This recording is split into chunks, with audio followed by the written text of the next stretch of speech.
2 वर्ष साधारण छगन भुजबळ जेलमध्ये राहिले. कारागृहामध्ये तुमच्यासारख्या वरिष्ठ नेत्यानं जेलमध्ये राहावं आणि त्यानंतर बाहेर यावं, त्यानंतर मंत्रिपद मिळवावं. पण ज्यांनी तुम्हाला कारागृहात घातलं त्यांच्याबरोबर मंत्रिमंडळात बसणं आणि त्यांच्या संमतीनं बसणं, जे तुमच्यासाठी आग्रही होते त्यांनीच तर तुम्हाला कारागृहामध्ये टाकलं होतं. त्यांनीच तर तुमची भ्रष्टाचाराची प्रकरणं काढली होती. तेच तर होते दिल्लीतले, तेच तर होते महाराष्ट्रातले ज्यांनी तुम्हाला कारागृहात टाकलं. कसं वाटतं राजकारणी म्हणून अशा लोकांच्याच बाजूला बसणं, मांडीला मांडी लावून बसणं? हे पहा, त्यांनी आता हा प्रश्न त्यांना विचारायला पाहिजे तुम्ही. मी तर तुम्हाला सांगितलं, मी अजितदादा NCPचा मंत्री आहे, काय अलायन्समध्ये आहे. पूर्वी काँग्रेस शिवसेना पण विरोधात आम्ही होतोच ना, बरोबर की नाही. मग त्यावेळेला सुद्धा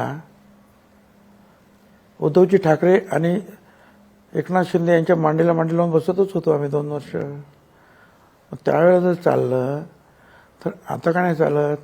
नाही, पण ते तुमच्या अगदी जिवाळीच गाव घालावा अशा ठीक आहे ना, स्वरूपाचा गाव होता भुजबळ साहेब. असेल ना, काय असेल ना, काय. पण हे जे आहेत हे आमच्या नशिबात अनेक वेळा येतं. तेलगी प्रकरणामध्ये एवढं गाजवलं या विरोधी पक्षांनी, काय मला सांगितलं पवारसाहेबांनी राजीनामा दे. मी अर्धा तासात जाऊन राजीनामा देऊन टाकला. उपमुख्यमंत्री पद, होम मिनिस्टर, काय आणि एकदम जोरात होतो त्यावेळेला, तुम्हाला माहिती आहे. राजीनामा दिला. अहो CBIची इन्क्वायरी झाली, काय भुजबळ हे नाव कुठे आलंच नाही चार्जशीटमध्ये.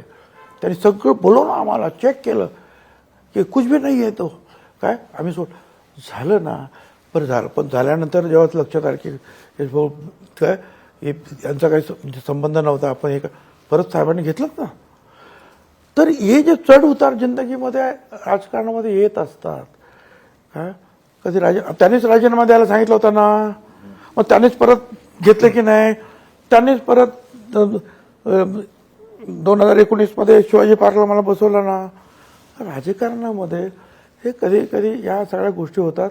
आता त्या जर धरून बसलं तर आपल्या घरातच बसवावं लागेल. मग अगदी खरं आहे.